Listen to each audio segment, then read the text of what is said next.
Merci Madame la Secrétaire Générale. Donc maintenant, nous allons passer à la première table ronde de cette matinée. Et j'appelle les participants, le modérateur, à bien vouloir prendre place pour nous faire bénéficier de leur lumière sur la question essentielle du nouveau contexte stratégique qui va éclairer notre compréhension du sujet. Merci.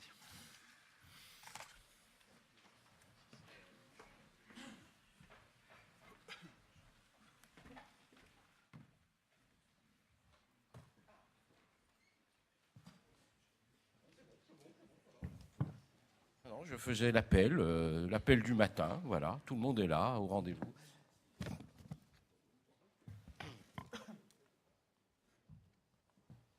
Bonjour à tous. Euh, je vais modérer, m'a-t-on demandé. En réalité, je ne vais pas modérer du tout, je vais essayer de piquer un peu, d'accélérer, de faire, parce que nous avons des gens très modérés qui sont invités, donc je ne serai pas je ne serai pas votre modérateur, désolé, je serai peut-être votre animateur, mais pas votre modérateur. Non, le grand risque qu'on court dans des assises comme ça, il porte un mot, c'est l'entre-soi, c'est de se parler entre nous, on appartient tous plus ou moins au même monde, et donc on a tous plus ou moins l'habitude de cet amphifoche, de débat sur la dissuasion. Et lorsqu'on m'a, il y a quelques mois, demandé de venir modérer ce premier débat, la situation politique française était assez différente. Et quand on parle du contexte, d'un nouveau contexte stratégique, Alain Boer l'a rappelé tout à l'heure en introduction, il a eu raison de le faire, parce que la situation stratégique, le contexte stratégique est aussi influencé très directement par ce qui est en train de se passer dans notre pays. Je crois que c'est un vrai sujet. Je ne sais pas si on aura le temps, l'occasion de l'aborder au cours de la journée. Euh, je n'imagine pas que dans les prochaines semaines, et les prochains mois, les finances publiques françaises et donc le budget de certains ministères ne soient pas impactés par ce qui est en train de se dérouler. Je n'imagine pas non plus que le contexte politique n'ait pas de répercussions stratégiques, par exemple, sur l'influence, la posture de la France dans le monde, la légitimité de sa parole. Toutes ces choses-là sont des choses qui risquent d'arriver assez rapidement. Et dans le nouveau contexte stratégique, il y a aussi des choses comme ça. Il n'y a pas qu'un jeu de l'entre-soi entre les puissances. Il y a tout d'un coup le surgissement de choses inattendues. Alors, il y a ce cas-là, mais ce sera abordé au cours de la journée plus longuement, je pense, la contestation de l'ordre nucléaire par des mouvements antinucléaires, par des traités adoptés, des projets de traités adoptés aux Nations Unies, par des autorités religieuses. Et puis, il y a dans le contexte stratégique des choses dont on n'aime pas beaucoup parler entre nous comme ça, dans cet endroit, mais c'est par exemple l'outil industriel français. L'outil industriel français qui est directement, dont la performance implique directement la capacité de dissuasion. Donc voilà, je voulais simplement, de manière assez peu modérée, je l'avoue, introduire notre table ronde sur ce nouveau contexte stratégique. Alors il y a plusieurs intervenants qui sont quasiment dans l'ordre de passage, on va dire. Voilà. Donc je vous les présente rapidement, même si vous les connaissez sans doute tous pour l'essentiel. Philippe Herrera, qui est ambassadeur, qui a longtemps dirigé la direction générale des relations internationales et de la stratégie du ministère des Armées, qui nous revient après plusieurs mois d'absence, et nous sommes ravis de le retrouver. Benoît Daboville, ambassadeur, lui aussi, qui a beaucoup travaillé sur tous ces sujets de politique internationale et qui est, je crois, vice-président, c'est ça, de la Fondation pour la recherche stratégique. Céline Jørgensen, qui est directrice de la stratégie à la direction des applications militaires du CEA et qui vient, non pas elle, mais la dame, de fêter ses 60 ans, voilà, lors d'une cérémonie qui a eu lieu absolument, euh, le général Bruno Maigret, qui commande les forces aériennes stratégiques, et à ses côtés, le général il y a quelques années maintenant, Jean-Vincent Brisset, qui a fait une longue carrière dans les forces aériennes stratégiques et qui est surtout aujourd'hui un des spécialistes, un de nos spécialistes de l'Asie, de la Chine notamment, mais pas seulement, à l'IRIS, l'Institut des relations internationales et stratégiques. Bon, Philippe, on dit qu'on ouvre le feu sur... voilà, c'est ton retour. Bienvenue et à toi. Merci beaucoup Jean-Dominique. Merci au CSFRS de nous avoir conviés pour traiter de ce sujet. C'est mieux ? Voilà. Donc, alors, attends, non, juste une chose. Nous sommes ensemble pendant 1h30, je crois. Donc, j'ai déjà piqué 5 minutes, désolé. On fait des interventions assez courtes, et puis ensuite, on parle, on échange, on fait parler la salle, enfin, voilà, comme d'habitude, quoi. Mais voilà, en avant. Merci. Donc, comme cela a été indiqué dès l'introduction par Alain Bauer et Claire Landais, les évolutions du contexte stratégique dans lesquels doit s'exercer la dissuasion et dans lesquels jouent les dissuasions sont suffisamment multiples pour que nous nous soyons répartis le travail avec le regard bienveillant et aidant du modérateur. Donc moi, je vais vous parler d'un de ces bouleversements de notre contexte stratégique, qui est loin d'être le seul, qui est l'évolution de l'arme nucléaire dans la doctrine russe, de l'évolution de la doctrine russe elle-même et l'évolution des capacités de la Russie. Deux remarques préalables, une simplement sur la forme, je m'exprime ici à titre personnel, et bien entendu, je m'appuie uniquement sur des sources ouvertes. Une remarque sur le fond, qui fait tout à fait le lien avec ce qui a été dit en ouverture de manière extrêmement pertinente et qui explique d'une certaine façon le S au titre de ce colloque. Pour mener une réflexion pertinente sur les autres acteurs nucléaires, ceux qui façonnent notre environnement stratégique, je pense que c'est très important d'être conscient de nos propres biais, de nos biais de langage, qui sont comme toujours des biais conceptuels. Et il y en a un en particulier qui nous caractérise, qui est la quasi-équivalence en France entre la dissuasion au sens de la force de dissuasion et la dissuasion au sens de l'action de dissuader un adversaire qui voudrait s'en prendre à nos intérêts vitaux. Pour dire les choses de manière plus simple, pour nous, l'arme nucléaire ne sert qu'à dissuader. L'arme nucléaire n'est pas une arme d'emploi qui pourrait être intégrée dans une manœuvre offensive, ni a fortiori dans une logique d'intimidation. C'est au contraire une arme dont l'emploi ne pourrait être envisagé, selon la formule consacrée, que dans des circonstances extrêmes de légitime défense. Or, ce n'est pas nécessairement l'approche de toutes les autres puissances nucléaires, déclarées ou non, et pour ce qui nous intéresse ce matin, ce n'est pas l'approche de la Russie. Je présenterai brièvement 3 séries de réflexions. Donc d'abord sur l'évolution des capacités nucléaires de la Russie, leur modernisation qualitative et leur renforcement quantitatif. Deuxièmement, sur l'évolution de la doctrine et de la place de l'arme nucléaire dans sa stratégie de défense.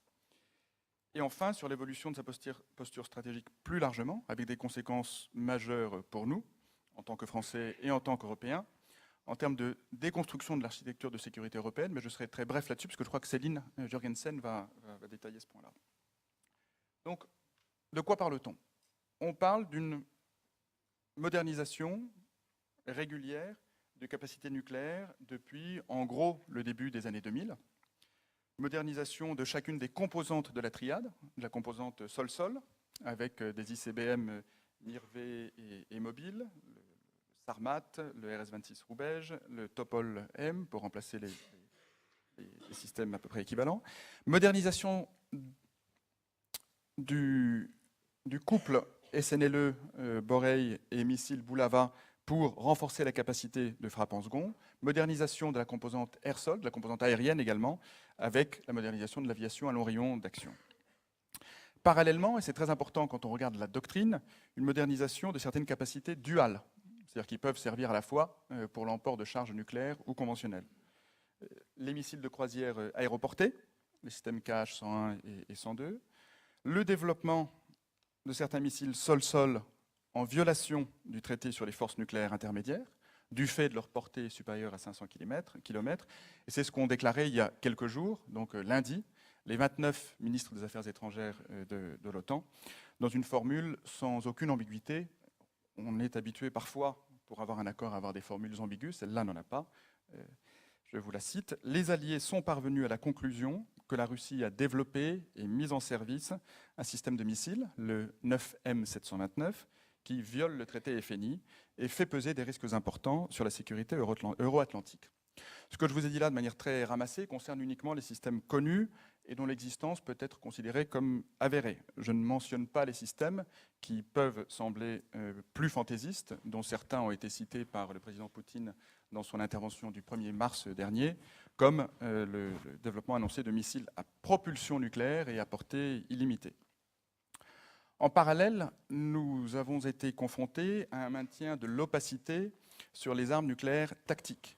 Pour mémoire, les États-Unis et la Russie avaient pris des engagements unilatéraux parallèles au début des années 90 sur la disparition de ces armes.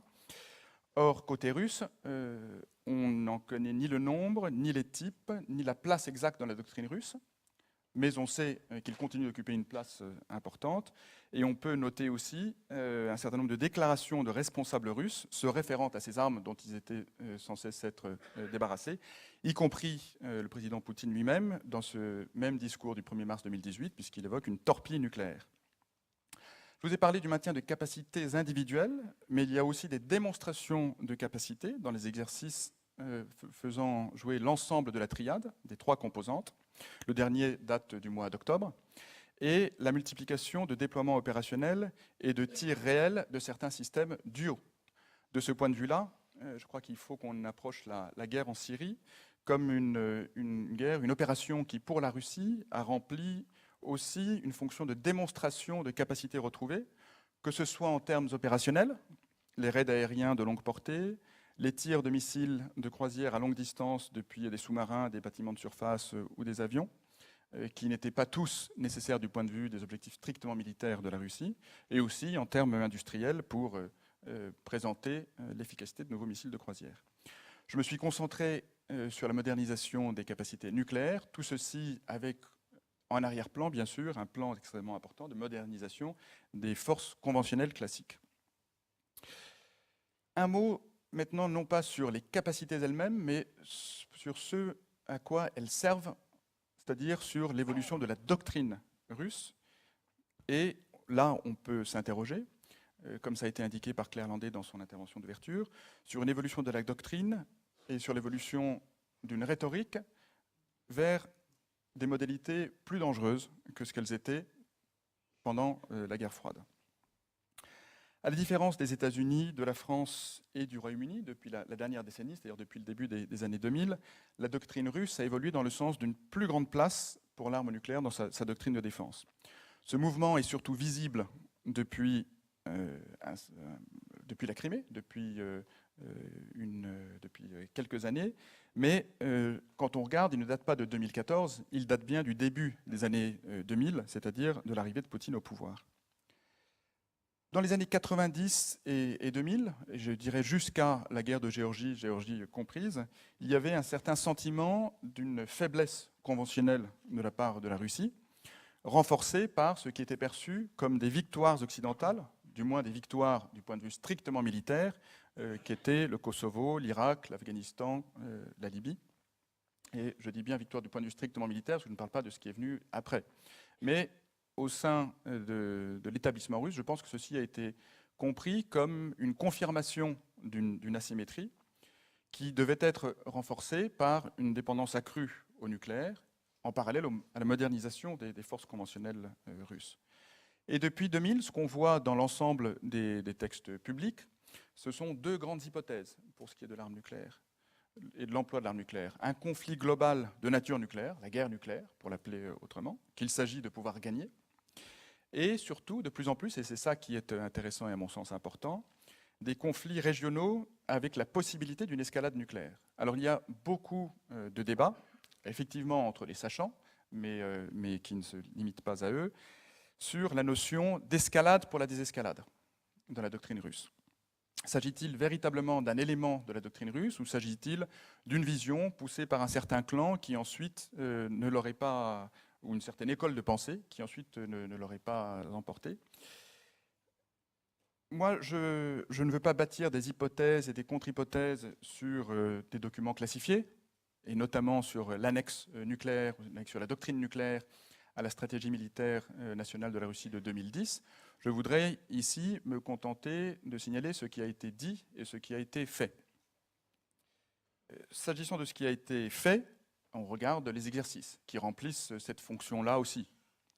Et dès APAD 1999, la Russie simulait l'emploi massif de frappes nucléaires dans un exercice conventionnel de grande ampleur. Et là, je voudrais citer le ministre russe de la Défense de 1999, Sergeyev.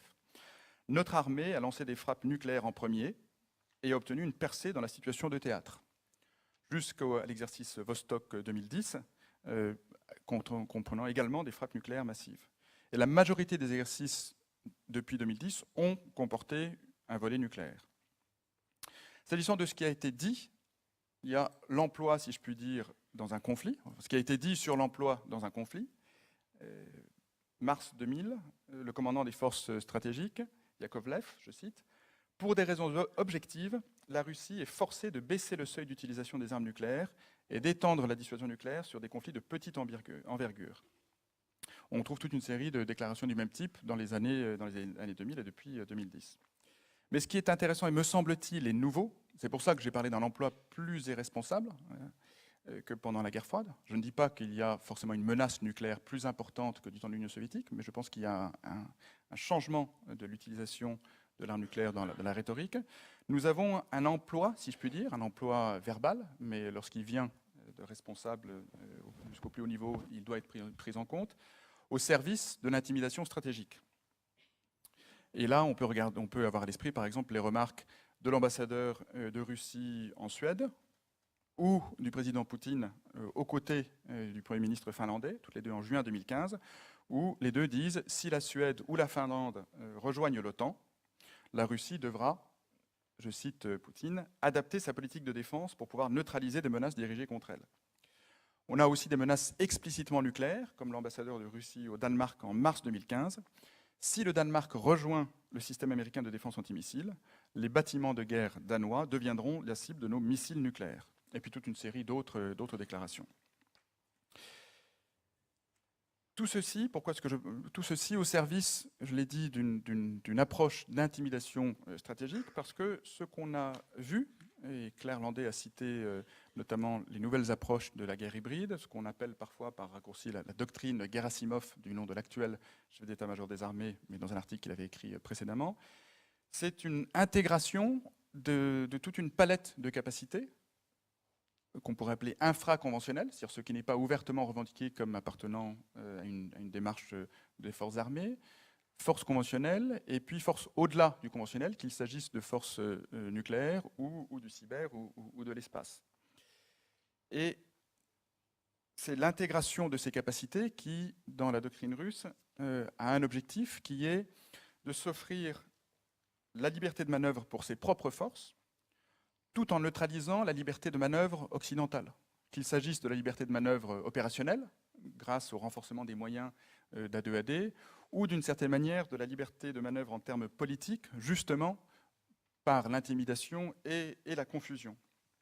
Et la revue stratégique qui a été adoptée l'an dernier ne disait pas autre chose quand elle disait « En jouant avec agilité sur la totalité des registres de l'action, par la combinaison de déstabilisations intérieures, de pressions diplomatiques ou économiques d'un côté, de démonstrations militaires et de sanctuarisation agressive de leurs approches de l'autre, des puissances étatiques de premier rang parviennent ainsi à développer des stratégies intégrales d'intimidation pour s'imposer face à leurs rivaux ou à leurs adversaires. » Désolé, j'ai été un peu long, je voudrais conclure sur un mot. Pourquoi est-ce que ceci est particulièrement dangereux aujourd'hui ?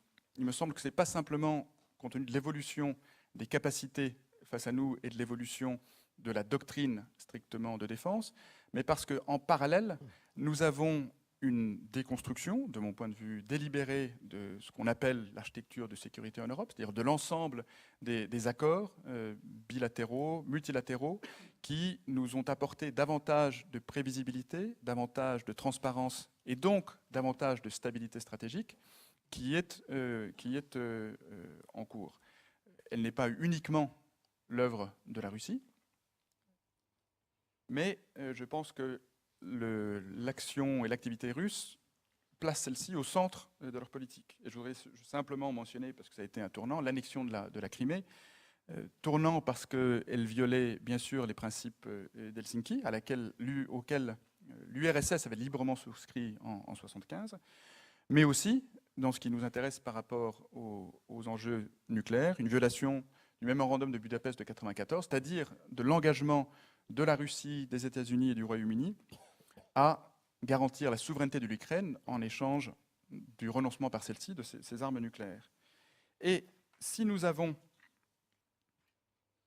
cette déconstruction, cette disparition des instruments qui nous ont apporté prévisibilité, transparence, stabilité stratégique et donc sécurité, à l'inverse, nous avons aujourd'hui, compte tenu de tout ceci, un accroissement de l'imprévisibilité et de l'ambiguïté stratégique, et donc des risques importants d'escalade.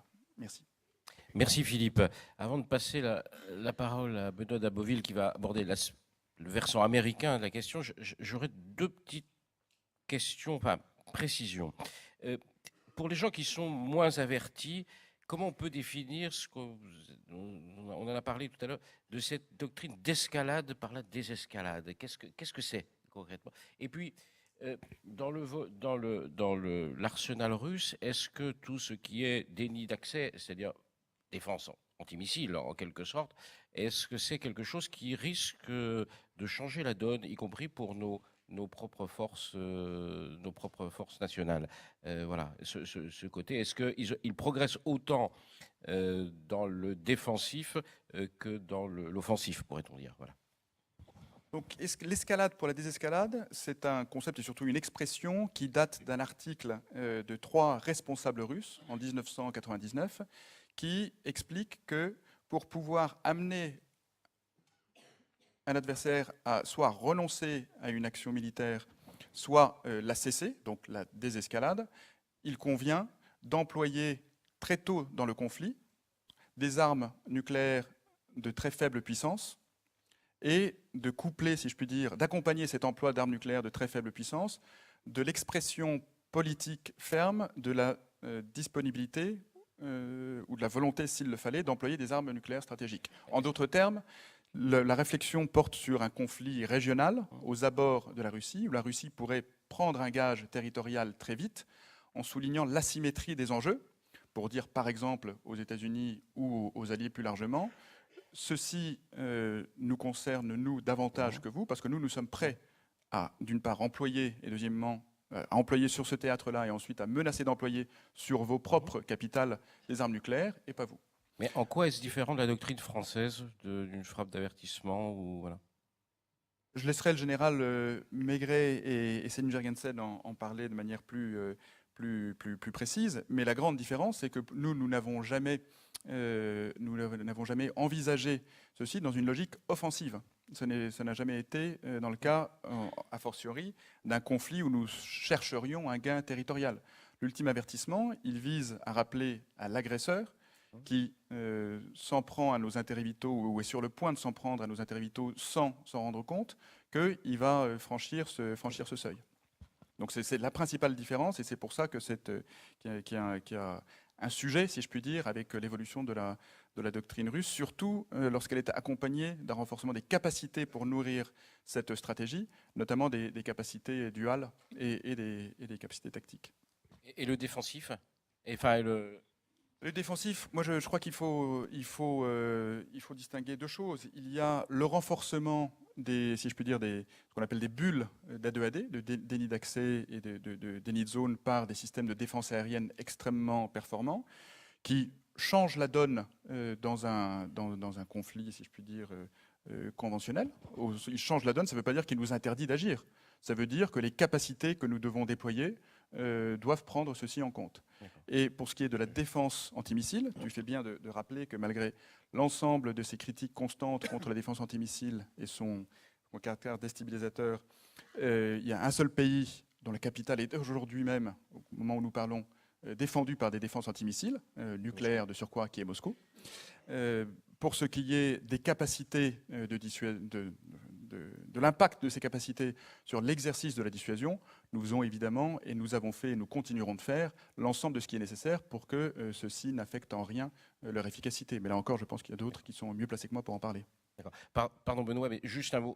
Oui, allez-y. Oui, juste pour compléter Gérald. sur l'A2AD et le déni d'accès de façon plus globale, c'est depuis que le monde est monde.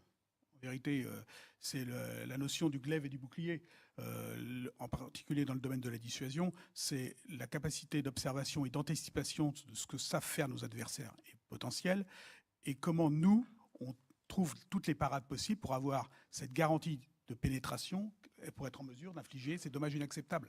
Aujourd'hui, on évalue à peu près correctement ce que savent faire certains pays, et c'est pour cela qu'on est parti dans ces fameuses nouvelles technologies, l'hypervéloce, les concepts de saturation, le nombre de têtes suffisant pour garantir cette pénétration et pour garantir les effets au président de la République. Donc l'A2AD, certes, ça existe, mais c'est simplement une évolution naturelle des technologies que nous devons prendre en compte et avoir cette marge suffisante pour garantir les effets que l'on souhaite avoir.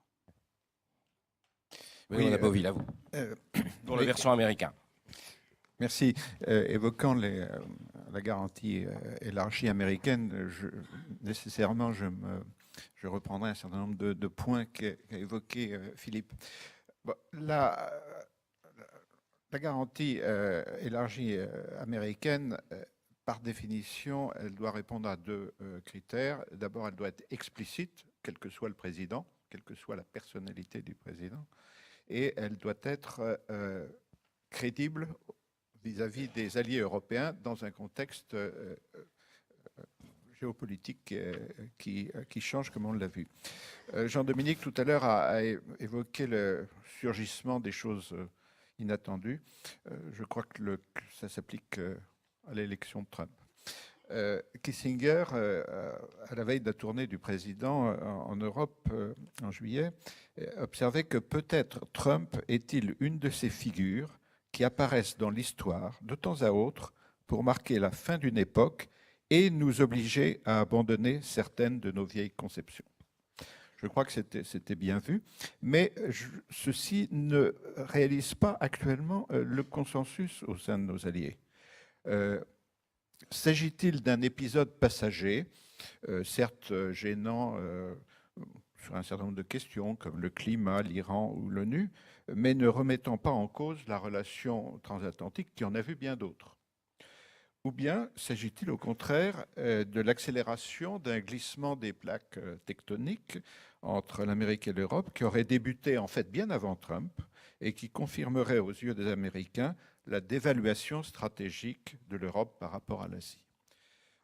Cette question continue de diviser les Européens et en quelque sorte les empêche de donner une réponse commune. D'autant plus que, et c'est l'un des points que je voudrais développer, la manière dont Trump a focalisé le débat sur le burden sharing, sur le partage du fardeau, contribue à brouiller totalement les questions et à empêcher le vrai débat stratégique qui s'impose au sein de l'Alliance. Trump n'est bien sûr ni le premier ni le seul à stigmatiser l'attitude des alliés européens pour avoir depuis des années largement abusé de la générosité américaine, dit-il. C'est un vieux débat au sein de l'Alliance. Déjà Kennedy exigeait des Allemands que pour le maintien des forces américaines, ils contribuent à la balance des paiements américaine et ils se sont exécutés. Kissinger, on l'a oublié, avec l'année de l'Europe en 1973, mêlait déjà à la fois la garantie nucléaire américaine, la stratégie et les relations commerciales. Carter mentionnait de son côté, Dieu sait si ce n'était pas un fou de guerre, un objectif de 3% du PNB. Et lors du sommet de l'OTAN, Trump lui-même a évoqué 4% de manière un peu fumeuse d'ailleurs, en même temps que l'abandon de l'oléoduc Nord Stream 2. Donc, on peut contester évidemment cette présentation, car le positionnement américain en Europe est également dans l'intérêt de ces derniers. Et les chiffres montrent que l'investissement militaire américain en Europe se situe plutôt du côté de 1%, sur un montant total de 5% du PNB, et consacré aux dépenses de défense. Cependant, et c'est là l'essentiel, cette accusation de la faiblesse des Européens est aujourd'hui largement partagée dans l'ensemble de l'opinion américaine, tous partis confondus. De nouveaux investissements pour maintenir une dissuasion élargie américaine au profit de ses alliés, présentés comme déficients et ingrats, est donc évidemment beaucoup plus difficile à faire passer politiquement. Mais ceux de nos alliés qui pensent que moins de Mercedes à Manhattan et à Los Angeles et plus de F-15 en Europe constituent la réponse à minima en attendant la fin du mandat du président actuel se trompent, à mon avis. Le problème de fond est politique et il n'est pas prêt de se résoudre. C'est la contradiction entre le souhait et la demande de Washington d'un plus grand investissement européen dans l'OTAN et le maintien à un niveau inchangé du contrôle de l'Alliance à son profit, à la fois militaire et en termes de commande d'armement. Elle s'exprime d'ailleurs dans les objections traditionnelles qui viennent d'être reprises sur le pilier européen ou une défense européenne. Aujourd'hui, en réalité, le débat qu'il faudrait avoir à l'OTAN et qui va s'imposer finalement, c'est de savoir si la posture américaine de dissuasion élargie des années 90 demeure toujours adaptée au nouveau contexte stratégique européen et à la stratégie russe que vient de présenter Philippe. La Russie a démontré en Ukraine qu'elle était prête à remettre en cause, si l'opportunité se présente, un ordre européen qu'elle considère comme ayant été défini à son encontre de manière injuste à la fin de la guerre froide, à un moment de grande faiblesse. C'est leur conviction, c'est le cœur de la doctrine Poutine. Et il l'a exprimé dès 1977. Alors ça pourrait être, par exemple, et Philippe l'a évoqué, une manœuvre hybride suivie d'une prise de gage en Baltique ou dans les Balkans qui, article 5 ou non, testerait la réaction de l'Alliance et la réaction de Washington. Et la Russie, comme cela a été rappelé, n'exclut pas un chantage nucléaire, comme d'ailleurs elle l'a fait de manière discrète en 2014. Alors, tandis que l'OTAN réduisait sa dépendance nucléaire dans les années 90, la Russie a fait le chemin inverse. La doctrine d'escalade pour la désescalade n'est pas absurde, je crois qu'il faut le reconnaître, car elle est dirigée contre une alliance dont la Russie peut penser qu'elle serait a priori divisée en cas de décision de recours au nucléaire. Donc c'est une doctrine qui est véritablement conceptualisée dans le cadre vis-à-vis de l'OTAN. La dénucléarisation progressive de la présence nucléaire américaine sur le sol européen, au-delà du traité INF de 87, s'est accompagnée à partir de 91 de réductions unilatérales américaines, ceci a été dit, qui n'ont laissé en Europe qu'un tout petit nombre de bombes à gravité B-61. Or, et je rejoins la question de Jean-Dominique, ces bombes sont à gravité, donc elles supposent la pénétration des avions à double capacité. Celle-ci est devenue douteuse compte tenu de la bulle A2AD. D'autre part, il faut souligner que dans un conflit aéroterrestre, les flottes aériennes européennes ont été tellement réduites en nombre depuis 15 ans qu'elles ne survivraient pas au-delà de quelques jours de conflit. Je crois que c'est un élément, l'élément masse et nombre est un élément qu'on a eu un peu tendance à oublier à l'OTAN. Enfin, on notera à l'heure de la maturation des technologies d'hypervélocité, dont nous parlera le général Mermet, il y a une retombée des illusions nourries un certain temps, y compris à l'OTAN, sur l'efficacité des défenses antimissiles. Pourtant, dans les communiqués successifs, l'OTAN continue de mettre sur le même plan forces conventionnelles et nucléaires et défense antimissiles comme élément d'un mixte assurant la dissuasion de l'Alliance. C'est quelque chose qui, à mon avis, devra nécessairement changer. Ces interrogations ne datent pas en réalité de l'arrivée de Trump au pouvoir. L'administration Obama avait déjà, tournant le dos aux promesses du discours de Prague, avait déjà pris un certain nombre de décisions et mis en place un certain nombre de programmes. Ceux-ci ont été confirmés par l'administration Trump, y compris la nécessité de disposer d'armes nucléaires de faible puissance destinées à élargir les options d'un président dans la crise. Mais pour rendre vendables au Congrès et à l'opinion ces programmes, qui concernent la dissuasion élargie, non seulement vis-à-vis de l'Europe, mais aussi de l'Asie, l'administration américaine aura très certainement besoin, en particulier après la prise de contrôle par les démocrates de la Chambre des représentants, de pouvoir les justifier par des perspectives à moyen terme sur l'évolution des arsenaux russes et chinois. Dans le cas de Moscou, celle-ci était encadrée par les accords bilatéraux START et New START. Or, c'est là qu'intervient la question des implications de l'abandon prévu en février de l'accord INF. Le président Trump a invoqué un double motif. Des violations ont été constatées déjà sous l'administration Obama et ont été laissées sans réponse. Et l'accord ne couvre pas la Chine. Pour Trump, ces dispositions donc, ne sont plus ni crédibles ni suffisantes, puisqu'elles omettent les 3/4 des missiles chinois développés actuellement. Elles rendent de surcroît impossible pour Washington la mise en place de missiles de portée intermédiaire au Japon et en Corée du Sud, jugés nécessaires pour assurer la dissuasion élargie au profit de ses alliés. S'agissant de l'Europe, Washington constate le peu d'appétence pour de nouveaux déploiements, mais la question sera nécessairement posée dans les années qui viennent. En quelque sorte, nous avons maintenant une dissuasion élargie qui ne peut plus être considérée seulement, et c'était l'approche, disons, des Français, des Européens, vis-à-vis de la sécurité en Europe et de la Russie, mais aussi doit inclure le dimensionnement chinois. Le traité New START vient à échéance en 2021. L'année 2020 est une année électorale, une année blanche de ce point de vue. C'est donc en 2019, l'an prochain, que l'administration Trump doit prendre une position. C'est difficile pour Trump, et surtout pour Bolton, de dire nous allons renégocier un grand accord stratégique, compte tenu du fait qu'on vient de dire que les Russes étaient absolument non fiables. En même temps, on ne peut pas exclure que Trump cherche à faire un nouvel accord stratégique avec les Russes pour un argument électoral qui prendrait à revers les démocrates.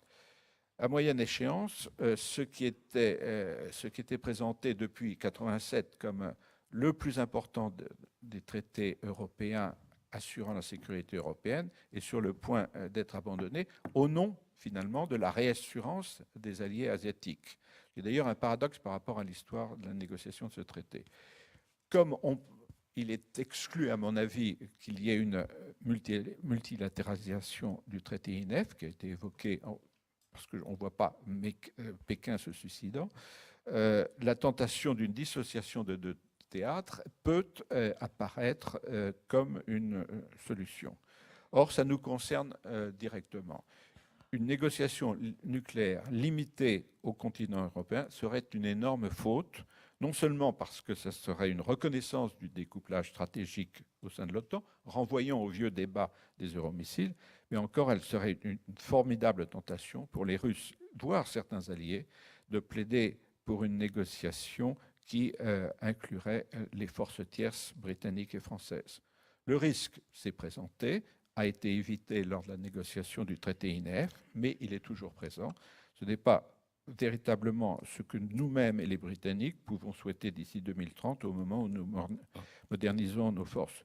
Et puis je ferai un peu d'ironie, ce serait un peu paradoxal de voir Londres ainsi ramené dans le troupeau européen au moment où le Brexit est présenté comme le dégageant de tout lien. Oui. Merci beaucoup. Le général Maigret piaffait, donc je vais lui passer la parole, mais je voudrais... non, mais il voulait répondre, monsieur l'ambassadeur, j'avais juste une petite question à vous poser, mais faites-moi une réponse vraiment courte. Imaginez que je sois polonais, et que je vous dis, bon, écoutez, vous avez une longue expérience, vous connaissez les affaires stratégiques, vous connaissez les États-Unis, vous avez été en poste là-bas. Est-ce que moi, en tant que Polonais, je dois croire à la garantie nucléaire de Donald Trump? Les Polonais Vous me diriez quoi? Les Polonais sont forcément très inquiets et ils proposent 2 milliards de dollars, probablement en provenance des fonds européens, pour créer Fort Trump. Fort Trump. Donc, ça veut- or, c'est une fausse solution. Ouais. D'abord parce que Oui. mettre une brigade blindée. J'entends. Mais vous me diriez oui ou non?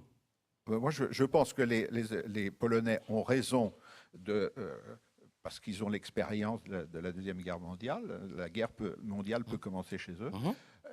Mais ils ont tort en pensant que le conventionnel renforcé en Pologne même, il y a déjà 1000 GI américains en Pologne, ce qui en est 4000. À mon avis, ça ne changerait pas grand-chose. Et de toute manière, ça serait extraordinairement vulnérable. Si véritablement les Russes ont une opportunité stratégique de frapper en Pologne et d'attendre que le président Trump se décide de de répliquer. Donc vous me répondriez pas trop quand même. Oui. Bon, général, allez-y. Je voyais que, voilà, il y avait des petites choses sur les capacités de pénétration, tout ça qui vous chagrinaient. C'est juste pour rebondir sur la capacité de pénétration douteuse des avions de combat. Nos ancêtres avaient découvert la lance, Thales a découvert le radar multicible, MBDA a inventé la SMPA et continue à travailler sur la SN4G. Dassault est capable de nous donner un avion qui pénètre en suivi de terrain à 150 pieds et 600 nœuds. Donc toute la partie tactique de pénétration est assurée bien entendu par le porteur, et ensuite pour la partie terminale où c'est particulièrement difficile, c'est le missile qui va faire le sale boulot. Mais je crois que pour le coup, l'ambassadeur parlait plutôt des bombes à gravité, des forces américaines, voilà, qui sont basées sur un autre concept, qui sont la grandeur de notre armée de l'air de saturation. Et effectivement, quand vous faites de la haute intensité, il faut accepter. Les gens savent qu'on va perdre des avions. En revanche, ce qui est important, c'est quel effet à obtenir. Donc, quel est, au terme de stricte suffisance, quels sont le nombre d'obus, ou de têtes explosantes qui garantiront les effets. Donc, en fonction de l'analyse qu'on axe, et c'est vrai pour l'océanique ou pour l'aéroporté, combien de têtes et combien de missiles doivent partir de métropole. Si vous en êtes d'accord, on reprendra le débat après. Parce qu'il y en a d'autres qui piaffent pour intervenir. Voilà. À vous. C'est à vous. Non, on avait dit que... Ah bon, alors on change alors la Chine. Ah bon, voilà. Vous piaffez moins que je ne croyais. Bon. Et le général qui est à côté de moi a commencé sa carrière sur Vautour. Tout à fait, oui. Vous voyez. Au sein des forces aériennes stratégiques à l'époque. J'ai jamais connu que les bombes à gravité. Alors d'abord sur l'Asie, il y a la perception du nucléaire, du fait nucléaire en Asie, à la fois par les populations et par les dirigeants, est très différente de ce qu'elle peut être dans le monde occidental et en Europe, parce qu'il y a eu Hiroshima et Nagasaki, mais il n'y a pas eu que ça. Il y a eu une menace d'emploi très sérieuse de l'armement nucléaire en Corée pendant le conflit coréen. Il y a eu ça a été encore plus loin, avec jusqu'à l'alerte à bord, avec des armes accrochées sous les avions dans les années 50 lors des tentatives de récupération de Taïwan par Pékin. Et puis il y a eu en 1994, l'administration Clinton a envisagé très sérieusement des frappes préemptives sur le programme nucléaire nord-coréen. On parle même de Dien Bien Phu. Alors, il y a eu effectivement, mais là, ça n'a pas été. Mais l'hypothèse a été. L'hypothèse a été émise, mais il n'y avait pas les. Enfin, disons que c'était un petit peu. Pour les populations aussi, il y a quand même eu les 3 grandes puissances occidentales nucléaires qui ont fait des essais atmosphériques dans le Pacifique. Et tout ça, ça amène un rejet assez global quand même de l'armement nucléaire dans les populations. Sur le plan des postures aussi, pour les Occidentaux, on le voit. On est quand même très sur un truc binaire entre la Russie et les États-Unis et leurs alliés. C'est beaucoup plus compliqué en Asie. La Chine dissuade les États-Unis, la Russie et l'Inde dans 3 postures différentes. L'Inde dissuade la Chine et le Pakistan dans 2 postures différentes. Le Pakistan dissuade seulement l'Inde. C'est aussi le seul endroit au monde où il y a un point triple nucléaire avec 3 pays qui partagent, en fait, c'est même pas un point triple, c'est un triangle, hein, où les 3 frontières du triangle sont totalement improbables, hein, et le Pakistan, l'Inde et la Chine sont au bord de ce triangle. Hein, ça s'appelle le glacier du Siachen. Autre originalité, c'est en Asie qu'on trouve 3 des 4 pays non partis du TMP, mais détenteurs de l'armement nucléaire, avec aussi un pays qui a eu un programme nucléaire qui a été assez loin, mais qui l'a abandonné, c'est Taïwan, et un pays qui est capable de se doter très rapidement des armes et des vecteurs, qui est le Japon. Alors, on l'a déjà dit, toutes les nations asiatiques ne sont pas signataires du TNP, et la Corée du Nord s'en est retirée, l'Inde et le Pakistan n'ont jamais signé. La Chine a attendu 1992 pour y adhérer. Il y a eu un accord à l'initiative du président Bush, père, sur le retrait complet des armes nucléaires en Corée. Il devait y avoir il y a eu une déclaration commune sur la dénucléarisation entre les 2 Corées à ce moment-là. Elles n'ont jamais été mises en œuvre, même si en ce moment elle est en train de revenir. Enfin, dans la zone Asie-Pacifique, il y a 3 traités créant des zones exemptes d'armes nucléaires. Rarotonga, qui concerne les pays du Pacifique Sud. Celui de Bangkok, qui date de 1997, concerne les 10 pays d'Asie du Sud-Est. Et le traité de Semipalatinsk, qui date de 2009, qui intéresse les 5 pays d'Asie centrale. Le CTBT n'a pas été signé par le Pakistan, l'Inde et la Corée du Nord. C'est logique. Il a été signé, mais pas ratifié par la Chine. Le cut-off rencontre l'opposition de l'Inde, mais aussi de la Chine. Et enfin, pour les membres du groupe de fournisseurs nucléaires, Chine, Japon, Kazakhstan et Corée du Sud sont membres, plus l'Australie et la Nouvelle-Zélande. L'Inde et le Pakistan sont candidats, mais leur entrée est actuellement bloquée. On va venir faire un petit tour des pays. Bon, la Corée du Nord, c'est celui qui semble le mieux connu, c'est celui dont on parle le plus. L'Institut de recherche nucléaire nord-coréen, ça date de 1952, avant l'armistice qui a mis fin au conflit en Corée. Hein, les débuts réels datent de 1956, avec une aide importante de l'URSS, qui s'est cependant contenté de fournir un réacteur plutonigène, hein, sans aller beaucoup plus loin. Le programme a pris de l'ampleur à partir du premier essai nucléaire chinois, mais semble être quand même assez largement un programme indigène. Bon, on sait mieux ce qui s'est passé après 1993, même si j'ai de sérieux doutes sur l'honnêteté, la véracité des déclarations américaines sur ce qui s'est passé. Pour une partie de l'administration américaine, je suis persuadé que la Corée du Nord a été utilisée comme terrain d'essai pour les théories de contre-prolifération. Pour ce qui est de la posture nord-coréenne, la possession d'un armement nucléaire est souvent présentée comme étant avant tout une garantie contre une éventuelle agression des États-Unis. Ça paraît logique, mais c'est aussi, et très largement, il faut toujours y penser, une opération à usage interne. Hein, c'est destiné à consolider l'image des dirigeants, de la famille Kim surtout, hein, qui se présentent toujours comme des protecteurs de leur peuple contre un ennemi extérieur. Et la possession d'un arsenal dont il n'est pas besoin de prouver la validité réelle est au moins aussi significative que celle d'une armée conventionnelle dont la population nord-coréenne s'aperçoit, parce que tout le monde est militaire là-bas, qu'elle a vraiment une obsolescence.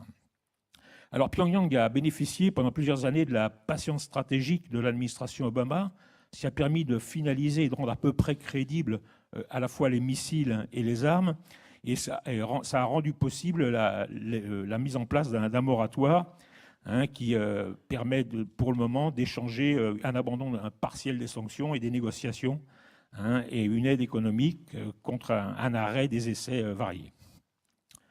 Pour en venir au Pakistan, le Pakistan a mené 3 guerres, plus quelques grosses escarmouches contre l'Inde. Il y avait besoin pour le Pakistan de trouver le moyen de dissuader un ennemi, un seul ennemi, de taille bien plus importante. Là, il n'y a pas d'alliance avec la Chine, ce qui fait que le Pakistan ne peut pas bénéficier d'un soutien militaire de la Chine, même s'il a des soutiens matériels. Elle doit donc penser assez logiquement à du nucléaire. Le parcours a été assez difficile, assez varié. Le programme a été clandestin. Et les premiers essais qui ont marqué la réalité de ce programme datent de 1998, juste après les premiers essais indiens, ce qui prouve quand même que le matériel pakistanais était déjà prêt depuis un bout de temps. Alors, les vecteurs dont dispose le Pakistan sont essentiellement à courte et à moyenne portée, mais le pays commence à se doter d'une espèce de triade avec des possibilités de lancement de cruise missiles par ses sous-marins. On a un volume de force qui semble être à peu près équivalent à celui des forces indiennes, peut-être même davantage de tête, hein, avec un problème. Le Pakistan semble être limité à un conflit, enfin une possibilité de conflit strictement tactique, strictement donc avec l'utilisation en premier de l'arme nucléaire. Hein, il y a une petite crainte aussi qui est un peu dissipée, semble-t-il, en ce moment, c'était que le Pakistan devienne le porteur d'une bombe islamique. Hein, il a été très aidé au point de vue financier par l'Arabie saoudite, et l'Arabie saoudite avait reçu, il y a longtemps de ça, dans la fin des années 80, quelques missiles balistiques d'origine chinoise et des F-3. Hein, c'est la seule exportation connue de missiles balistiques d'une telle puissance. L'Inde. Alors l'Inde, le programme nucléaire civil indien a démarré en 1948, juste après l'indépendance, avec l'aide des États-Unis et du Canada. Hein, le programme militaire date vraisemblablement de très très tôt aussi, mais il a été lancé réellement après le conflit avec la Chine en 1962, qui a été une humiliation pour l'Inde et pour les militaires indiens en particulier, et qui a été conforté par le premier essai nucléaire chinois en 1964. Hein, il y a quand même eu l'Inde a signé le TIPCE en 1963, mais en 1974, elle a procédé à un premier essai nucléaire dit pacifique, qui l'a exclu du TNP. Au même moment, elle se lançait dans un programme spatial qui est aussi à l'origine d'un programme balistique. Pour le moment, elle semble se limiter à une capacité juste suffisante avec assez peu d'armes et vouloir se doter d'une triade relativement équilibrée. Mais on a tendance à limiter l'image de la dissuasion pakistanaise à une dissuasion contre le Pakistan, alors que cette dissuasion, elle est très largement aussi contre la Chine. J'ai coutume de dire que la Chine et l'Inde ne sont pas des pays qui sont face à face, qui sont plutôt dos à dos. Il n'en demeure pas moins qu'ils se dissuadent mutuellement. L'Inde aussi, au cours de différents colloques, rencontrant des homologues indiens, l'Inde se présente quelquefois comme pouvant être le bras armé de l'ASEAN au point de vue dissuasion contre la Chine. Il y a eu des propositions qui ont été faites entre Aktu, évidemment. On en vient au gros morceau qui est la Chine. Bon, on se souvient, Mao, parlant dans les années 50, il parlait de l'arme nucléaire comme d'un tic de papier, alors que dans le même temps, il avait lancé un programme balistique et un programme nucléaire de grande ampleur. Et de manière très significative, les acteurs, les chercheurs dans ces deux domaines ont toujours été préservés des grands bonds et des révolutions culturelles. Et ils ont pu poursuivre leurs travaux dans des conditions à peu près normales. Alors après le premier essai en 1964, et pendant des années, la Chine s'est contentée de forces nucléaires très obsolètes parce que la dissuasion était dirigée contre les États-Unis et l'URSS puis de la Russie, des pays qui n'avaient pas de raison de lancer un conflit nucléaire avec la Chine. Hein, et donc la notion de suffisance était suffisante et pertinente.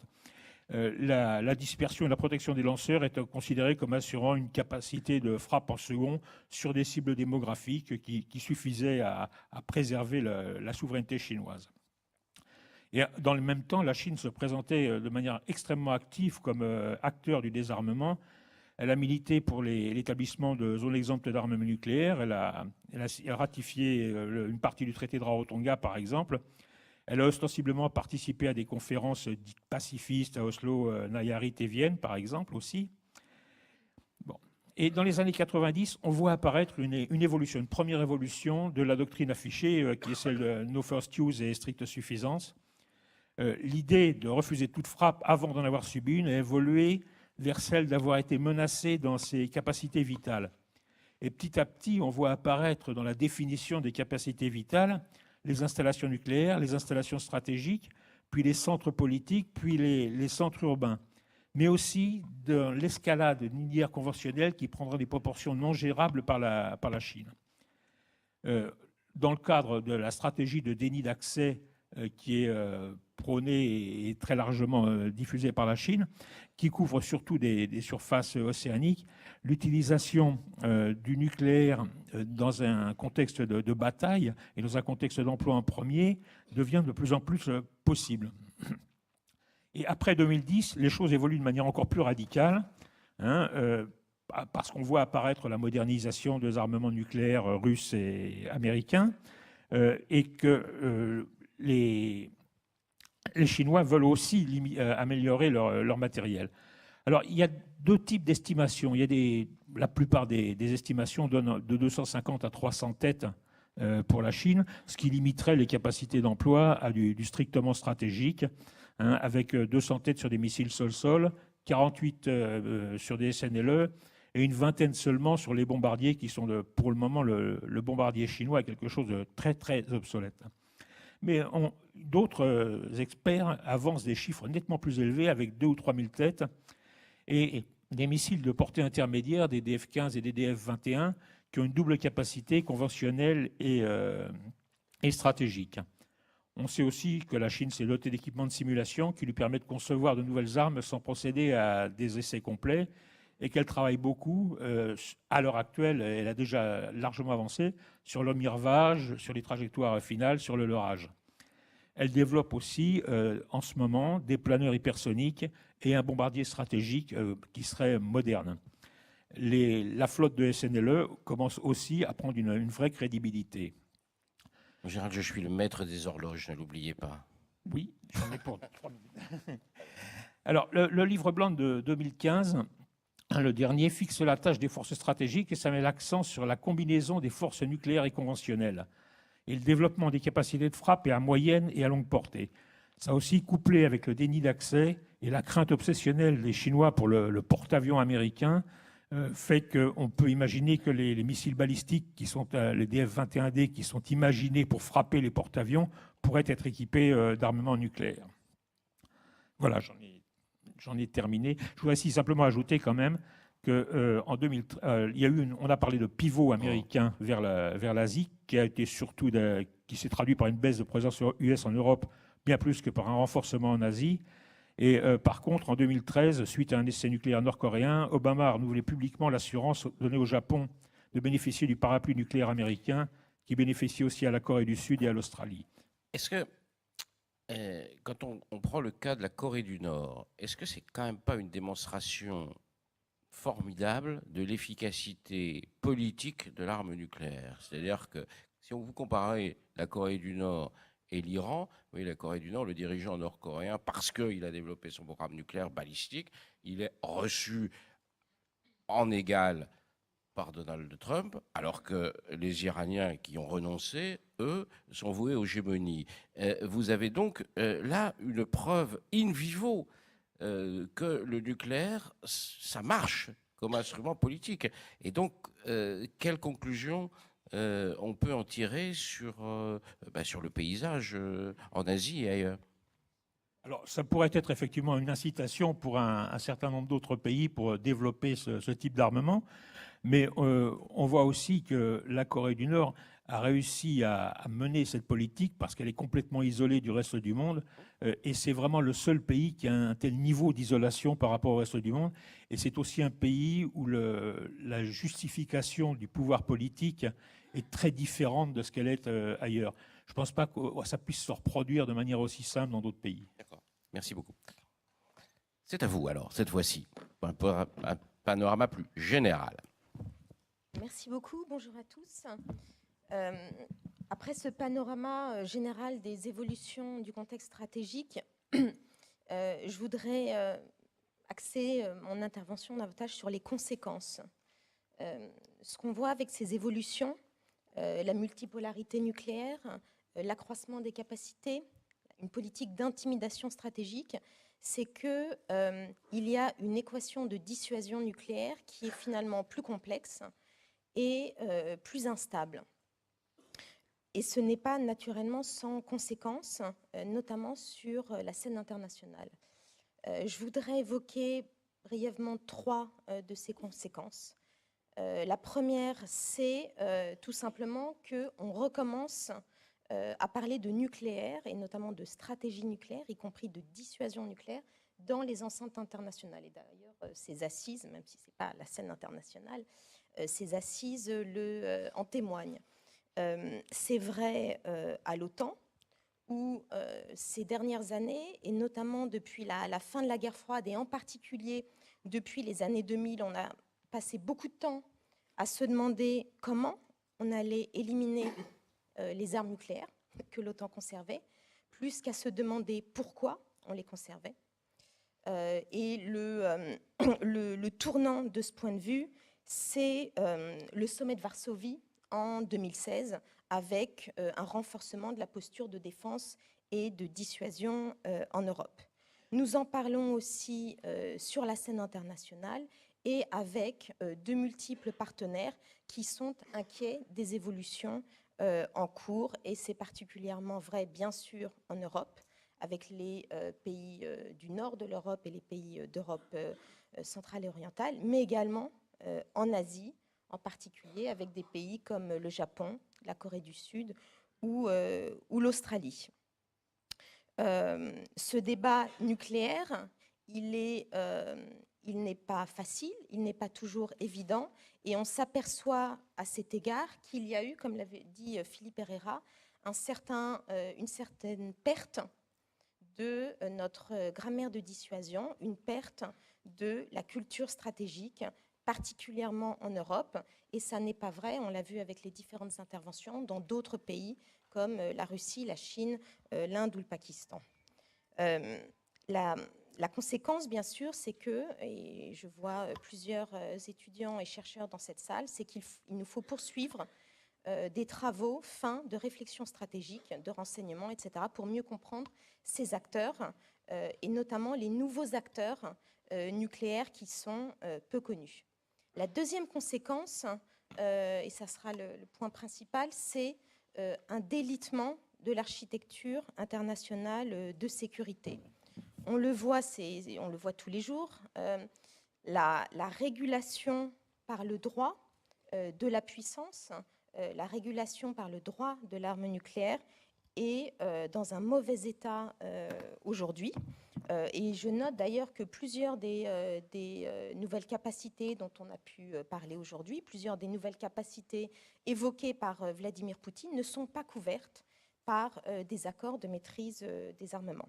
En Asie, la situation est assez particulière, comme l'a souligné le général Brisset, puisqu'il n'y a aucun véritable mécanisme de contrôle des armements, alors que c'est la région qui concentre le plus grand nombre de défis sur le plan nucléaire, mais aussi au-delà, avec des frontières qui sont contestées, aucune architecture en matière nucléaire, et des pays qui continuent d'accroître leurs arsenaux nucléaires de manière quantitative et qualitative.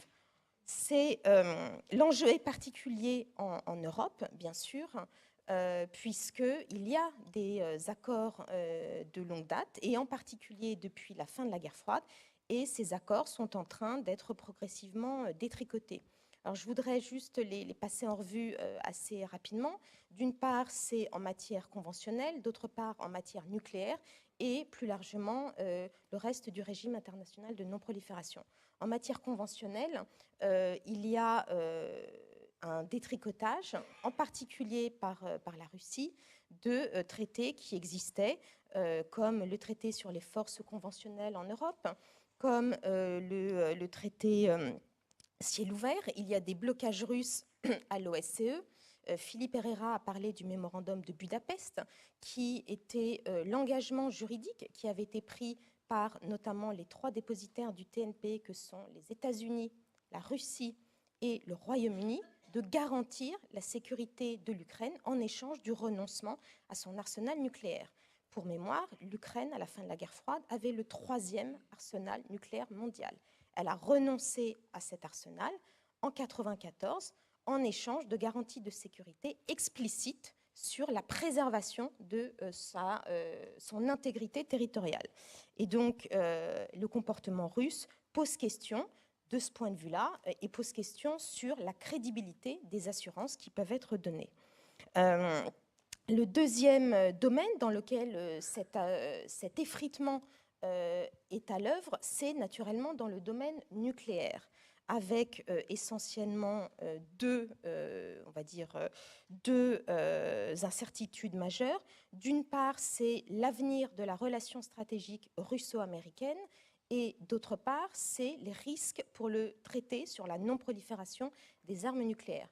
Alors, s'agissant tout d'abord de la relation stratégique russo-américaine, bon, il y avait déjà eu le retrait américain du traité sur les défenses antimissiles, le traité ABM, donc retrait américain en 2002, et on voit aujourd'hui un traité qui est mort-vivant, qui est le traité sur les forces nucléaires intermédiaires, le traité FNI, dont Philippe et l'ambassadeur d'Aboville ont parlé, qui est un traité de 1987 qui vise à éliminer tous les systèmes sol-sol de portée courte et intermédiaire, donc de 500 à 5500 km, avec une charge aussi bien nucléaire que conventionnelle. Donc, d'une certaine manière, le nom du traité sur les forces nucléaires intermédiaires, est un petit peu étonnant. En tout cas, il couvre bien les charges conventionnelles et nucléaires. Ce traité, il est fondamental, notamment pour l'Europe. Il a mis fin à une crise extrêmement importante pendant la guerre froide, qui est la crise des euromissiles, qui avait commencé à la fin des années 70 avec le déploiement par l'URSS de missiles SS-20 et qui avait abouti au déploiement par les États-Unis et les Alliés de missiles Pershing. Et vous vous souvenez sans doute de cette phrase de François Mitterrand en 1983 qui disait, face aux milliers de manifestants qui étaient dans les rues en Europe, les missiles sont à l'est, mais les pacifistes sont à l'ouest, ou l'inverse plutôt.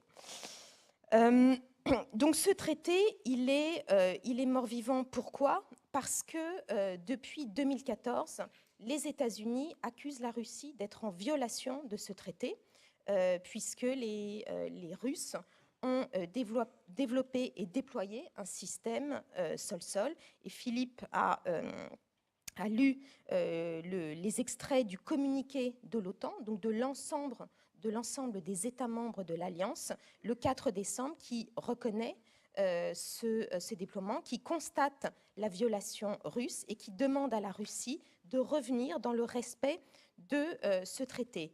Les États-Unis ont d'abord annoncé, c'était une annonce du président Trump fin octobre, qu'ils s'en retiraient. Là, ce que vient d'annoncer le secrétaire d'État Pompeo, c'est qu'il y avait une forme de mise en parenthèse de cette décision. Et donc, les États-Unis laissent 2 mois à la Russie pour revenir au respect de ce traité.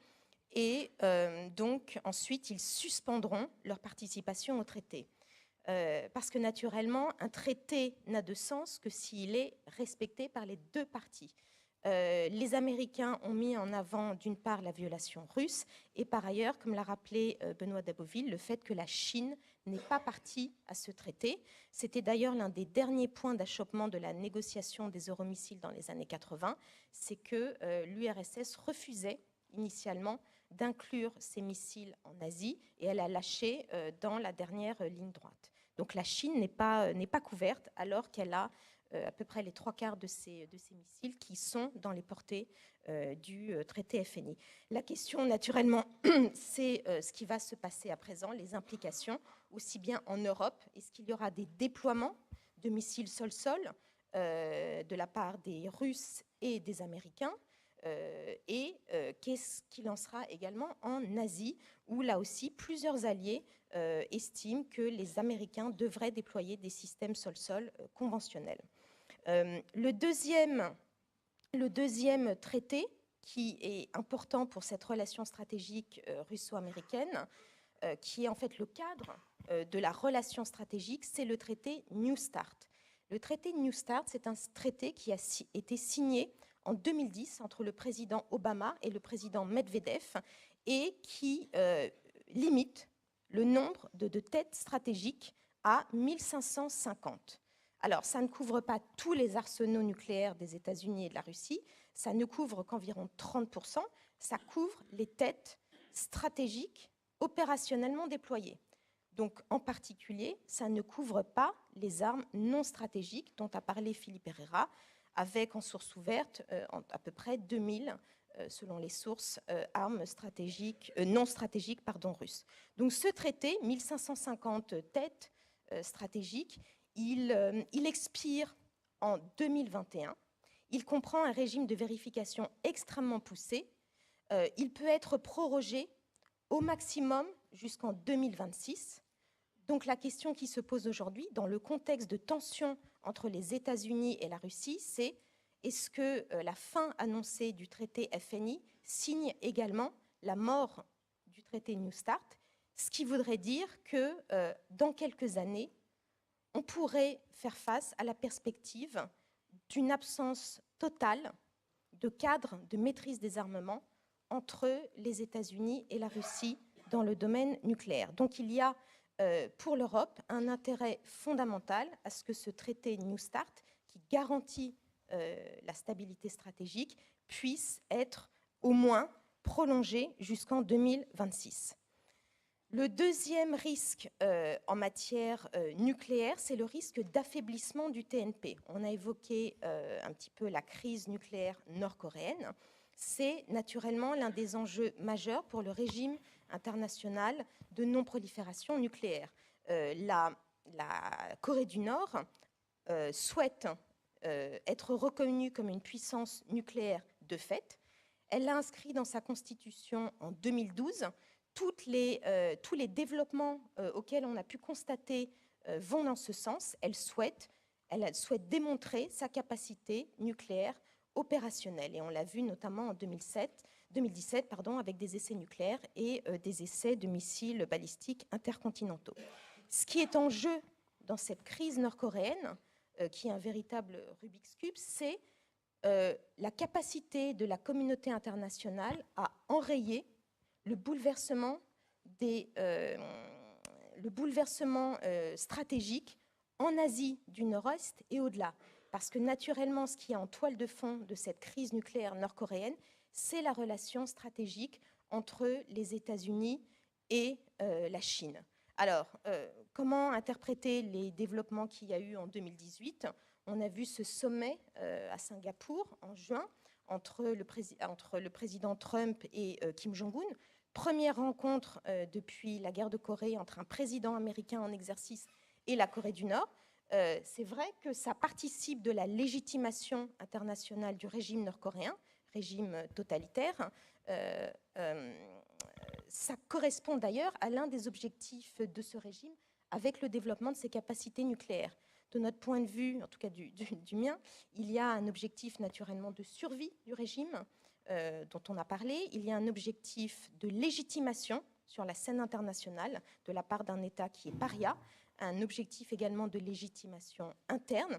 Il y a aussi un objectif de découplage, et on le voit dans les négociations, un découplage entre les États-Unis et leurs alliés asiatiques, d'une part, un autre découplage entre les alliés asiatiques eux-mêmes, Japon et Corée du Sud, et un découplage aussi au sein de la population coréenne. Et on le voit, bien sûr, à l'œuvre aujourd'hui dans les négociations avec une Corée du Sud qui est présidée donc par M. Moon et qui est très allante sur toute la dimension normalisation des relations avec la Corée du Nord et des autres alliés, en particulier les États-Unis et le Japon, qui mettent l'accent sur le deuxième volet, volet primordial, qui est la dénucléarisation complète de la péninsule. Donc cet enjeu est vraiment majeur. D'accélérer. Deuxième enjeu, c'est la crise en Iran. Oui, vraiment, parce que... La crise nucléaire nord-coréenne, la crise nucléaire iranienne, pardon. Il y a donc les États-Unis ont décidé de se retirer de l'accord sur le JCPOA, donc l'accord sur le nucléaire iranien, qui avait été signé qui avait été conclu. Ce n'est pas un accord juridique. En juillet 2015, vous avez vu le rétablissement par les États-Unis de sanctions, La question aujourd'hui, elle est double. C'est une incertitude à court terme sur l'avenir de cet accord sur le nucléaire iranien et à plus long terme, une incertitude sur les vraies ambitions nucléaires et stratégiques de l'Iran. L'Iran qui continue un programme de missiles balistiques extrêmement poussé et déstabilisant pour la région, comme on vient de le voir de nouveau ces derniers jours. La troisième tendance, plus générale au niveau international, c'est sur le désarmement. Et on en parlera dans les séances qui suivent. C'est une approche du désarmement qui est de plus en plus déconnectée des enjeux stratégiques et qui se fonde sur une approche exclusivement morale du désarmement. Claire Landais en a parlé dans son intervention. C'est un enjeu, bien sûr, important, puisque le désarmement, dans la conception française, mais c'est également la conception du TNP, lisez l'article 6 du TNP, ce désarmement nucléaire, il ne peut s'inscrire que dans le cadre d'un désarmement général et complet. Pour finir, et pardon d'avoir été un petit peu longue, ces évolutions, on le voit bien, sont extrêmement préoccupantes. Elles justifient par la France, et le président de la République l'a rappelé, le maintien d'une dissuasion nucléaire. Il y a un enjeu particulier pour l'Europe parce que ce détricotage des instruments dont j'ai parlé, il touche notamment le théâtre européen et il est vital que les Européens ne soient pas des spectateurs désengagés de ces évolutions. Et donc, il y a un enjeu majeur pour les Européens et pour nous, la France, au sein de l'Europe, de diffuser, promouvoir une culture stratégique et de se saisir de ces enjeux pour promouvoir nos propres propositions en matière de maîtrise des armements. Merci beaucoup. Avant de passer juste la parole à applaudissements tout à fait légitimes au général Maigret, vous venez de conclure sur l'Europe. Le président de la République a parlé l'autre jour d'une arme européenne sans que personne ne comprenne ce que ça voulait dire. Mais surtout, on a au mois de janvier prochain l'anniversaire et le nouveau traité de l'Élysée entre la France et l'Allemagne. Est-ce que vous pensez qu'en termes européens, et notamment en termes de franco-allemand, un certain nombre de choses pourraient bouger sur les questions de dissuasion? Non pas que l'Allemagne devienne une puissance nucléaire, non pas que l'Allemagne soit... Mais, par exemple, des choses comme il y a entre la France et les Britanniques sur le fait de déclarer, d'assumer, que les deux pays assument que on n'imagine aucune situation dans laquelle les intérêts vitaux de l'Allemagne puissent être engagés sans que les intérêts vitaux de la France ne le soient, une formule au cœur de la dissuasion. Est-ce que vous pensez que ça peut bouger à l'occasion de ce nouveau traité de l'Élysée? Est-ce que vos partenaires allemands, les gens avec qui vous parlez, vous semblent prêts, intéressés? Enfin, comment vous voyez les choses sur le franco-allemand, qui est quand même au cœur de la question européenne? Et monsieur l'ambassadeur, je vous demanderai votre... Et puis on prolongera un tout petit peu, c'est pas grave. Sur le franco-allemand, ce qui est exact, c'est qu'on sent un débat renouvelé en Allemagne sur l'arme nucléaire. D'ailleurs, vous l'aviez noté, monsieur Merchet, il date en réalité de l'arrivée au pouvoir du président Trump et d'une sorte de crise de confiance dans l'allié américain. Et donc, il y a des articles de presse qui se sont multipliés sur une éventuelle dissuasion nucléaire européenne, voire pour les plus extrêmes d'entre eux, la bombe allemande. Il faut voir que ce débat, il est extrêmement limité, il est le propre de certains experts, donc il n'est pas forcément représentatif de la population allemande, mais néanmoins, il ne faut pas le sous-estimer. Il est intéressant parce que je ne suis pas sûre qu'il y a quelques années, ce débat public, même s'il est limité, etc., aurait pu avoir lieu. En tout cas, il n'avait certainement pas lieu. Oui, j'y reviens. Absolument. Donc, dans les années 2000, donc Oui, oui, bien sûr. Donc, dans les années 2000, en tout cas, ce débat Mais n'avait pas entre-temps, lieu. il y a eu le traité de non-prolifération nucléaire qui alors- était fait justement pour interdire à l'Allemagne d'avoir la bombe. Donc, Si. voilà. Alors, pour rebondir sur ce que dit Notamment. monsieur, il faut voir aussi que la dissuasion française, elle est naturellement fondée sur l'indépendance et la liberté d'action totale du président de la République.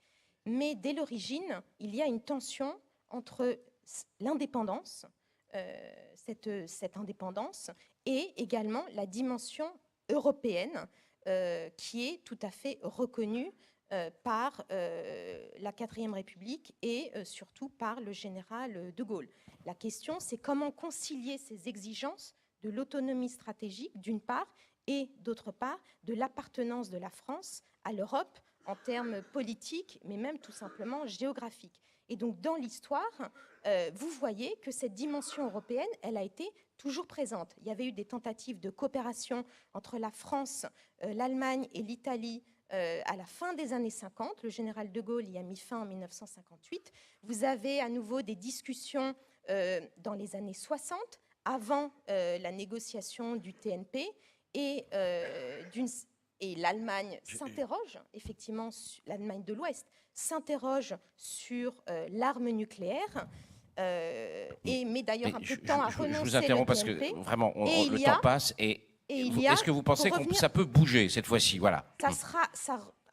Juste pour revenir, on a, avec les Allemands, signé un concept franco-allemand en 1996 où on dit qu'il fallait un dialogue sur la dissuasion. Est-ce qu'on pourrait donner à l'Allemagne la même chose que ce qu'on a accordé au Royaume-Uni?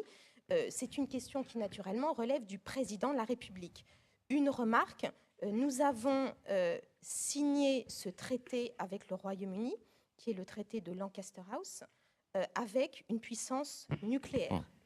L'interconnexion des intérêts vitaux entre la France et le Royaume-Uni, qui est reconnue dès 1995 à Chequers, elle est entre deux puissances nucléaires.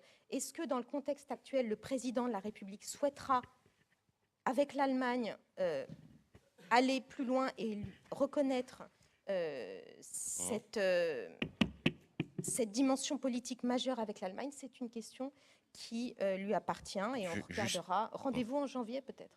Juste un mot, Benoît. Juste, il faut bien voir qu'actuellement, puisque vous parlez de l'échéance de janvier, que l'Allemagne est, comme l'a dit Céline, est totalement concentrée sur ces problèmes de politique intérieure de la succession de Mme Merkel. Donc, c'est également un peu notre cas. Donc, sur le plan général, comme l'a rappelé Céline, l'idée d'une dissuasion concertée avait déjà été présentée par Juppé et elle n'a rien d'impossible, elle ne touche pas à l'autonomie. Le problème, je crois qu'il y a deux écueils dans l'opinion allemande. Le premier, c'est l'idée qui est sous-jacente et qui revient justement aux affaires des années 50, c'est est-ce que la France fait cela pour se faire payer par l'Allemagne sa modernisation? Ça, c'est véritablement... c'est absurde, mais c'est dans l'opinion allemande. Et le deuxième obstacle, c'est, oui, très bien avec la France, mais alors, qu'est-ce que ça représente par rapport à l'évolution de l'Alliance? Alors que, comme j'ai essayé de le dire, pour le moment, nos alliés sont comme des lapins dans les phares de Trump. Bon, mon général, à vous. Vous avez un peu parlé déjà, mais quand même, vous avez le droit à votre séquence. Allez, en avant. Je vais vous faire la présentation à Mac 2, vous allez voir. Donc Céline, enfin mes prédécesseurs ont parfaitement présenté les évolutions du contexte stratégique. Céline a parfaitement posé les conséquences en matière de ce traité. Moi, je voudrais me focaliser un petit peu sur les conséquences programmatiques et opérationnelles que ces différentes évolutions du contexte stratégique pourraient ou ont pu générer chez nous. Donc je voudrais revenir rapidement sur... on a déjà eu deux révolutions stratégiques. La première, c'est 1945, l'utilisation de la bombe nucléaire et la montée en puissance des deux blocs. Et là, ce qu'on observe, c'est la prise de conscience très rapide que juin 40, plus jamais ça. Ça, c'est vraiment le maître mot qui a fédéré un petit peu la constitution de la force de frappe de dissuasion. Et également Suez, pour ce qui concerne la liberté d'action du président de la République.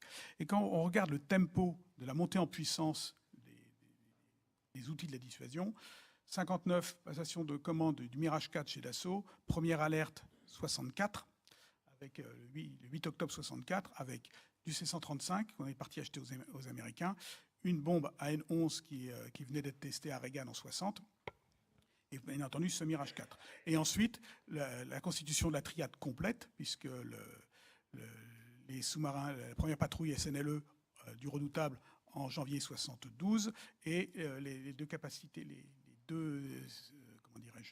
deux mises ensemble sur le plateau d'Albion, 72 et 73. Qu'est-ce qu'on constate? C'est que l'État, ce qui est impressionnant, puisqu'on parlait, il y a parfois une ambiance de sinistrose en France en ce moment, quand vous faites de la dissuasion, vous êtes vraiment optimiste. Et c'est là où on se rend compte que l'État stratège, quand il y a un enjeu stratégique majeur, est capable de se mettre en mouvement.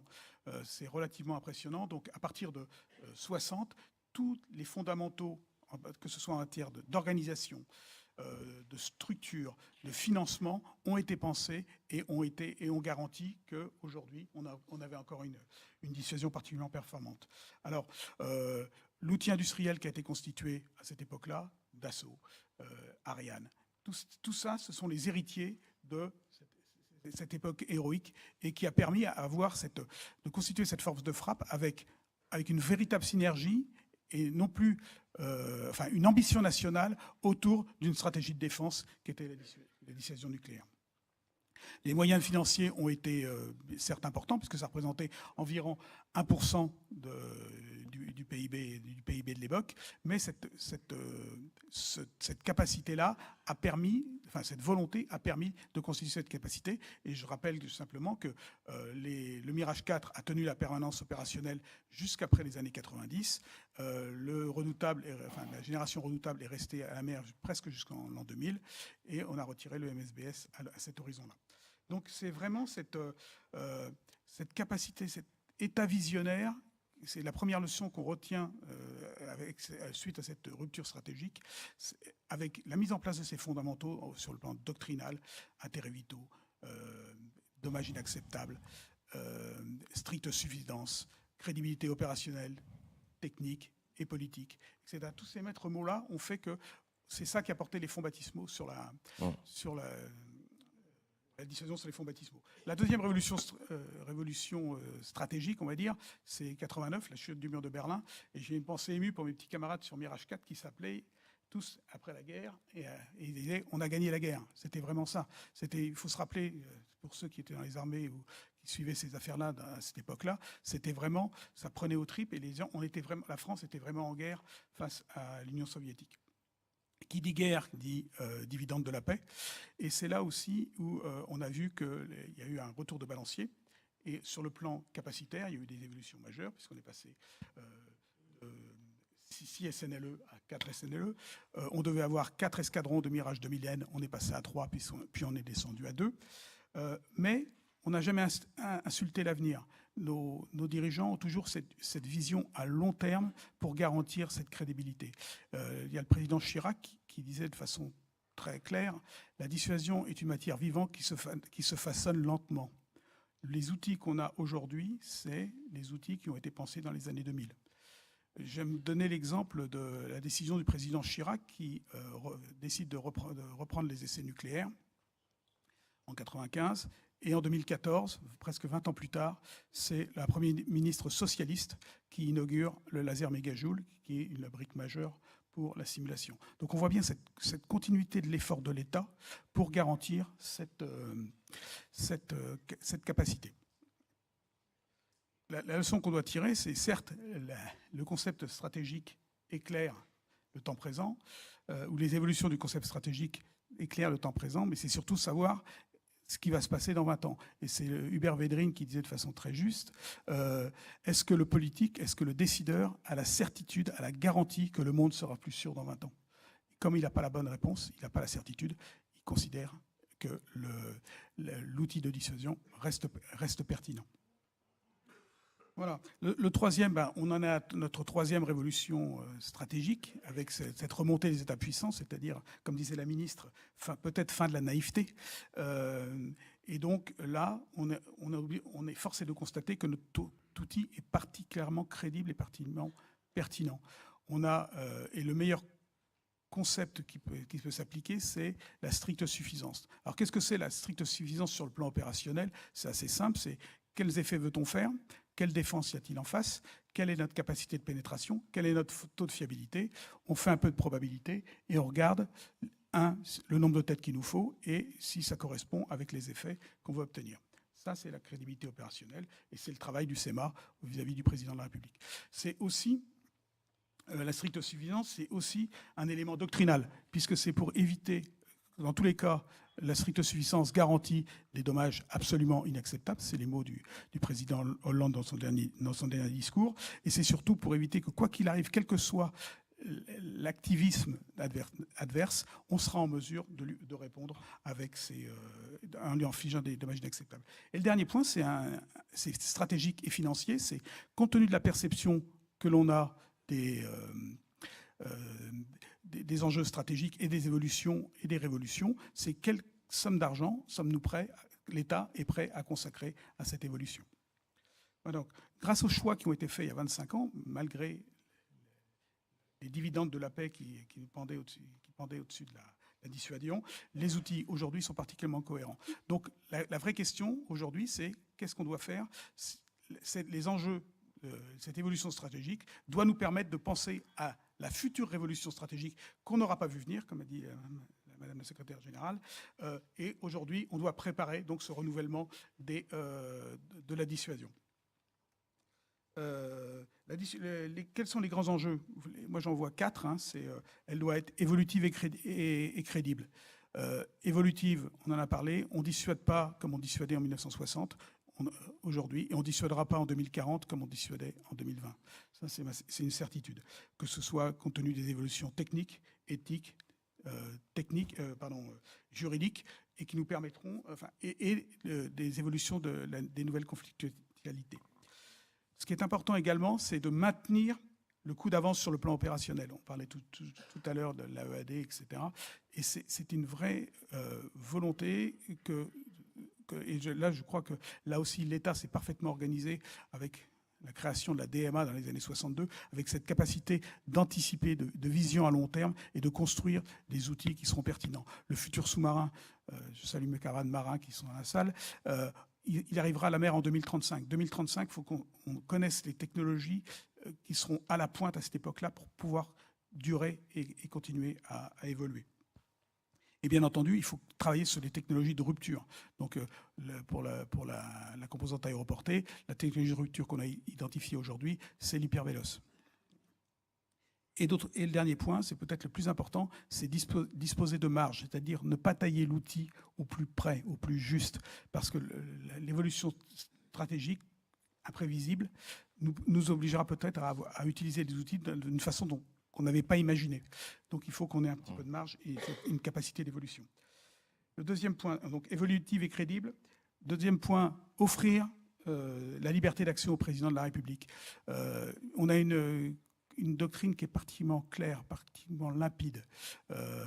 Et donc on est dans un autre... Le jour où on utilisera la dissuasion nucléaire, c'est un autre monde.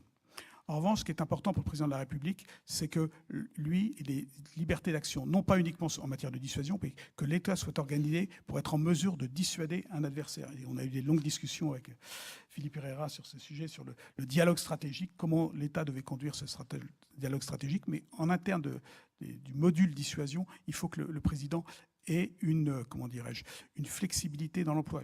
Je veux pas que ça sorte d'ici, le terme n'est pas correct, c'est pas flexibilité, mais une capacité de gravir cette échelle de perroquet pour obliger l'adversaire à décramponner. C'est ça l'enjeu. Et bien entendu, sans jamais tomber dans le tactique. Le troisième point qui me paraît important, c'est la synergie civilo-militaire. Est-ce qu'on aurait eu Concorde si on n'avait pas eu le Mirage 4? Est-ce qu'on aurait eu EDF si on n'avait pas eu l'APN? Ou est-ce qu'on a eu l'APN si on n'avait pas eu EDF?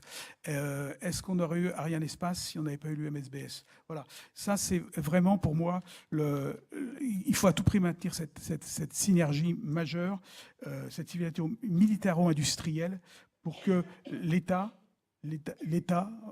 gagne. Je vous parle en tant que citoyen, en tant que militaire, et soit un État puissant et fort. L'enjeu, pour moi, c'est vraiment la haute technologie que vont rechercher nos industriels et qui nous permettront à la dissuasion d'être toujours pérennes. Dernier point, je pense que le CEMA vous en parlera ce soir, c'est la soutenabilité du modèle, ou plutôt c'est la cohérence globale entre le modèle d'armée, dissuasion et conventionnel. On en a parlé rapidement, conventionnel au sens très large, puisqu'il y a d'autres modes de conflits qui vont arriver, l'espace, le cyber, etc. Comment tout ça, on arrive à trouver un juste équilibre pour que l'État, la France, puisse assurer sa survie. Voilà ce que je voulais vous dire en quelques mots. Juste un mot, vous êtes par profession quelqu'un qui porte un langage optimiste. Moi, je suis moins optimiste que vous, parce que cet état stratège que vous décrivez est un état tout droit venu des années 60.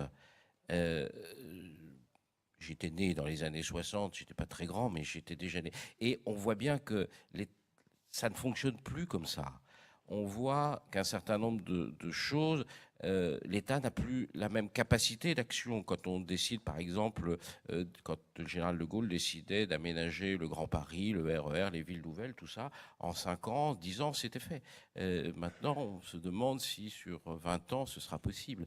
Et il y a un vrai risque qui est un risque, on le voit déjà, et vous avez parlé à juste titre du lien entre le civil et le militaire. Quand vous voyez le chantier de l'EPR à Flamanville, quand vous voyez les interrogations, la crise d'identité presque de l'industrie spatiale européenne, vous voyez bien que quand vous voyez les débuts de difficultés de recrutement d'une entreprise comme EDF sur le secteur nucléaire, les gens ne veulent plus travailler dans le nucléaire. Les jeunes ingénieurs ne vont plus, au cours des 5 dernières années, le nombre de candidats quand on ouvre un poste d'ingénieur dans le nucléaire à EDF a été divisé par 6. Voilà, parce que le nucléaire, les gens disent ce n'est plus l'avenir. Quand on dit on va sortir du nucléaire civil, enfin en partie, enfin on réduit, voilà le message qui est reçu. Donc il y a pour moi des menaces stratégiques extrêmement importantes. Donc, alors, évidemment, vous ne pouvez, par profession, pas les expliquer aussi franchement que moi, mais quand même, est-ce que vous les ressentez? Oui, je pense que toutes les problématiques dont vous parlez, tous les gens les ressentent et sont traités. Moi, c'est ça, en vérité, ce qui est intéressant, et à mon modeste niveau, l'État est encore parfaitement organisé. Tout est encore parfaitement pensé pour connaître notre stock de matière dans 20 ans, les capacités d'évolution des menaces futures, de faire de la R&D avec des sommes relativement importantes, etc. Effectivement, on a des problèmes avec la génération de recrutement, c'est vrai chez les pilotes de chasse, c'est vrai chez les atomiciens, c'est vrai. Et là, on est en train d'essayer on va trouver des solutions. Le retrait du nucléaire, c'est 50%. Là, tout ça s'est repoussé. On verra bien. Et je reste persuadé que là aussi, parce qu'il y a des gens qui travaillent, parce qu'il y a des gens qui ont une vraie vision, les gens vont construire les outils. Alors moi, je suis peut-être un optimiste, mais quand je vois, je vous dis, dans la dissuasion, cette capacité de fédérer des forces, cette volonté d'avancer, je vous promets que c'est impressionnant. Merci beaucoup. Alors, on me fait signe que nous arrêtons. Donc, vous aurez tout à l'heure l'occasion de poser des questions à d'autres, mais vous pouvez revenir. Je suis absolument désolé. Nous avons largement dépassé. Voilà. Merci à tous. Bonne continuation.